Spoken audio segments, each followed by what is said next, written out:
Bye-bye. Belum sampai. Selesai ya? Assalamualaikum warahmatullahi wabarakatuh. Selamat pagi.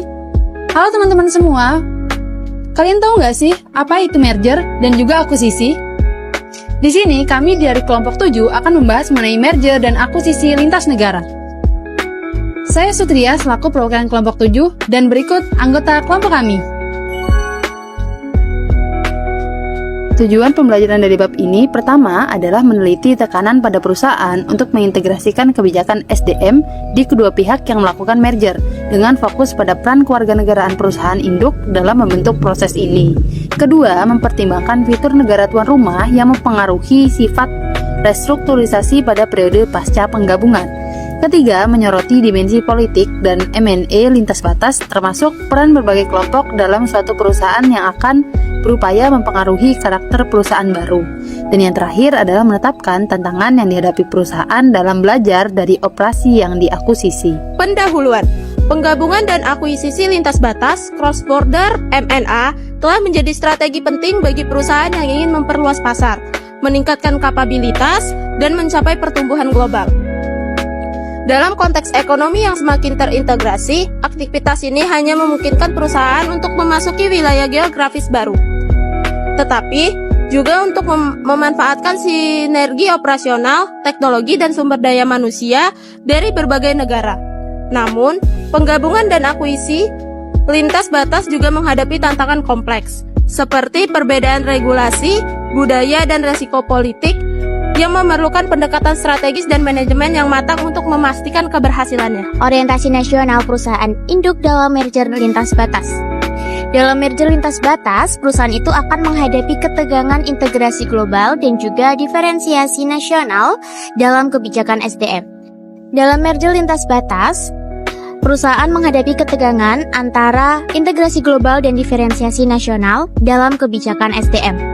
Nah, integrasi didorong oleh kebutuhan akan keseragaman di antara klien multinasional, pemotongan biaya melalui penghapusan fungsi duplikat, dan peningkatan mobilitas staf melalui standarisasi skala gaji dan tunjangan. Namun, perbedaan dalam sistem bisnis nasional termasuk latar belakang manajerial, struktur perusahaan, dan pasar tenaga kerja internal, juga hak karyawan, menciptakan tekanan terhadap kebijakan SDM yang terdiferensiasi secara nasional.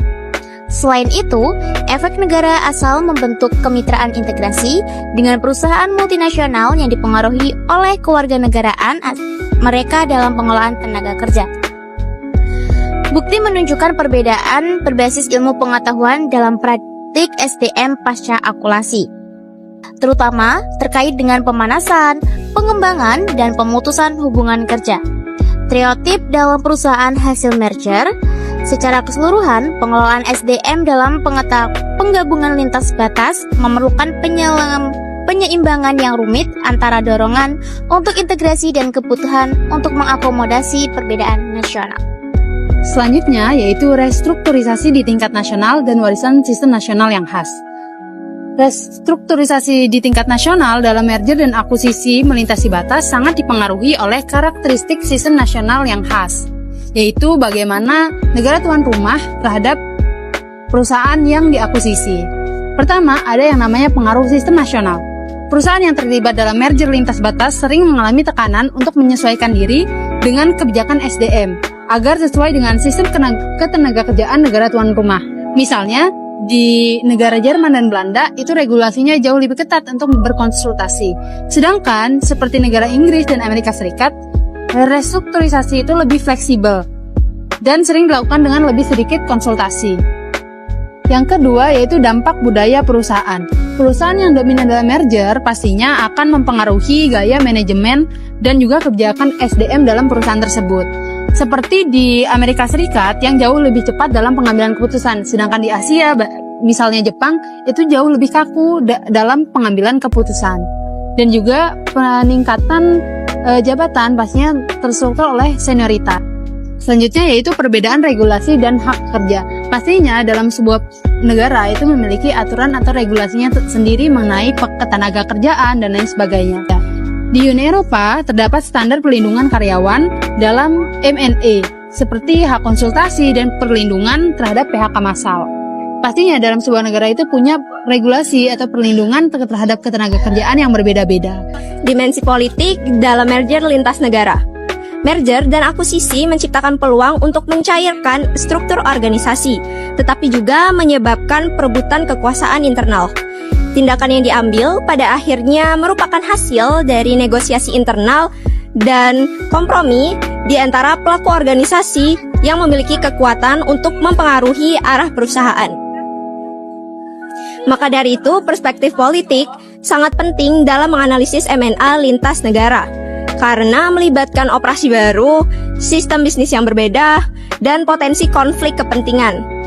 Distribusi posisi manajerial senior, pengaruh perilaku organisasi dari berbagai fungsi seperti SDM, dan alokasi pemotongan biaya adalah aspek yang sangat penting dalam merger lintas negara. Yang selanjutnya adalah merger dan akuisisi lintas batas, serta pembelajaran organisasi. Apakah perusahaan belajar dari akuisisi internasional?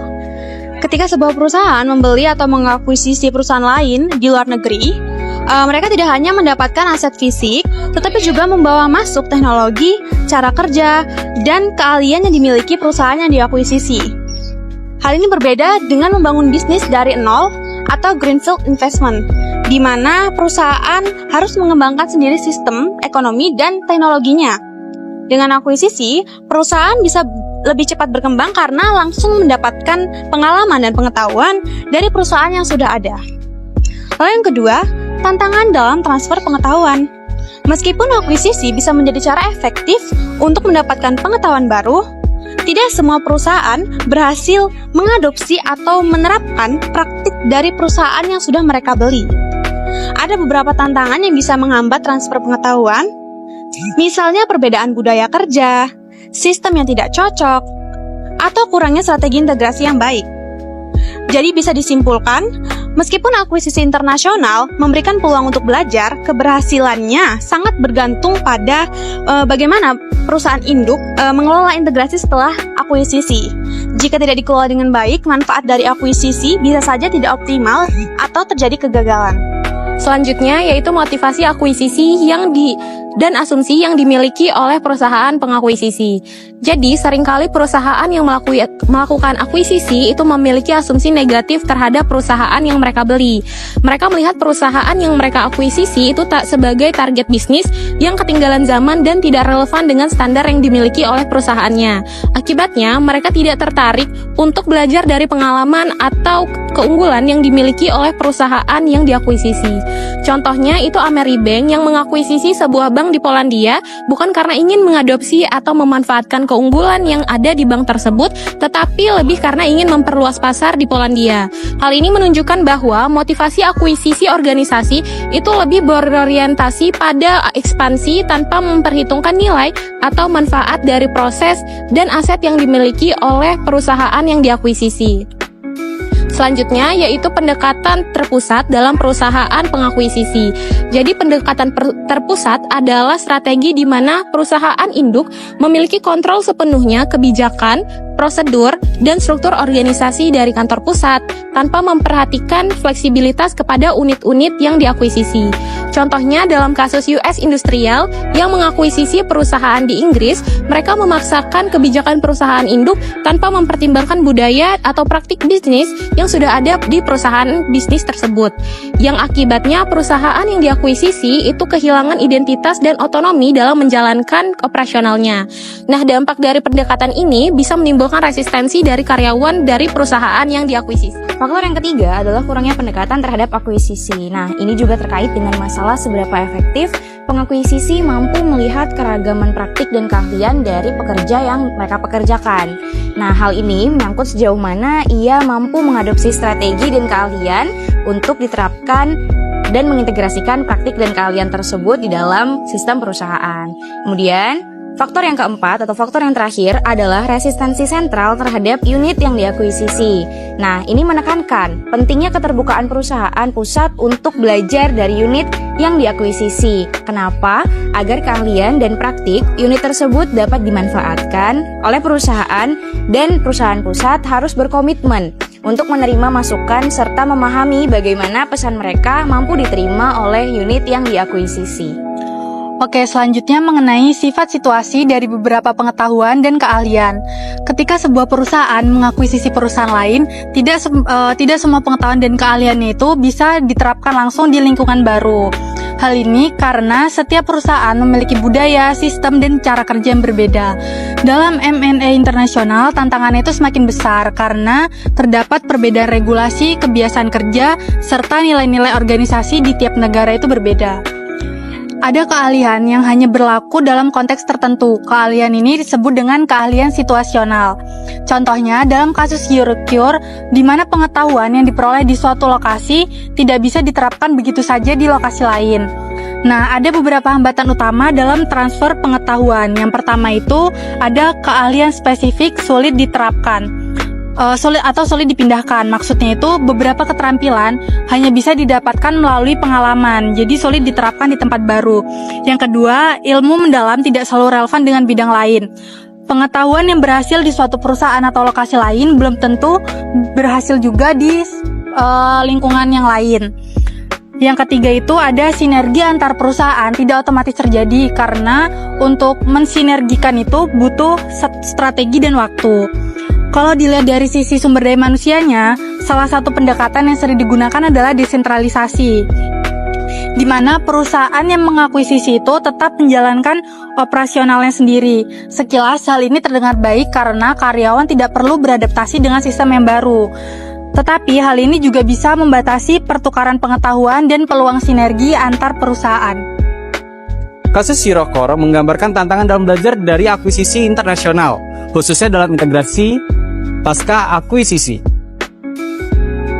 Jika terlalu agresif dalam mengakses, hal ini dapat merusak aset yang ada. Salah satu contoh, dalam kasus Global Drug, perusahaan mengirim kelompok pengintai secara bertahap untuk membantu proses adaptasi, menjaga identitas dan budaya unit yang diakuisisi. Pendekatan bertahap dan sensitif terhadap budaya sangat penting untuk keberhasilan akuisisi berbasis pengetahuan. Merger dan akuisisi lintas negara adalah strategi untuk memperluas pasar, meningkatkan efisiensi dan daya saing global. Proses ini menghadirkan tantangan terutama dalam pengelolaan SDM dengan perbedaan budaya, sistem ketenagakerjaan, dan regulasi. Keberhasilan integrasi memerlukan strategi SDM yang fleksibel dan pendekatan kolaboratif. Keberhasilan merger tidak hanya bergantung pada faktor ekonomi, tetapi juga pada faktor kemampuan mengelola integrasi budaya dan SDM untuk mencapai tujuan bisnis jangka panjang. Sekian yang dapat kami sampaikan, semoga materi yang kami berikan dapat dipahami, dan kepada teman-teman yang ingin bertanya kami persilahkan. Kami akhiri, wassalamualaikum warahmatullahi wabarakatuh.